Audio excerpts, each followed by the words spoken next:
अस्सलामुअलैकुम। Ishfaq research consultant आज आपको एक ऐसे बंदे से मिलाता है जो कौवे पकड़ने में माहिर है। दास्तान तो इनकी शेख साहब बड़ी लंबी है। मैं जो छोटा जहा सी ना दूसरी तीसरी क्लास पढ़ता हाँ शायद, तो मैं अपनी वालदा के नाल डेरे ते गया, रोटी लैके गया। उन्हें वापसी ते ना खाना खुना खवा के तो वापस आ रहा सी, तो उन्हें मैंने एक बोटी दी कि चल बच्चा तो नाल ध्यान लगा रहा खाता ज़्यादा।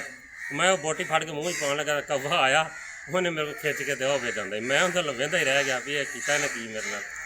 लेकिन उस दिन मैं इरादा कर लिया, मैं भी चल जो ही मैं वड्डा होया ना बदला जरूर लवांगा इन्होंने। तो फिर जो मैं हो संभली, मैं फिर यानी इन्होंने फड़ना शुरू कर दिया। यानी मैं तकरीबन कोई 125 कां हो तक फड़ चुके हूँ। जिन्ना आसान मेरे वास्ते इनू फड़ना इन्ना चिड़िया भी फड़ना जो आसान नहीं है। और एक टाइम के उत्ते मैं 2 कवे एक टाइम से भी फड़े। और फिर एक ही है ना आलमी रिकॉर्ड है, एक हाथ के नाल 2 कवे एक टाइम से फड़े इधर शरफुल शरीफ वाले। वो एक चैलेंज से मैंने ये इधर के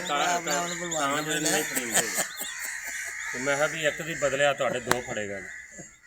इस वास्ते जेड़े भी मैं शहर जाना हो उत्थे कोई ना उतो यानी निशान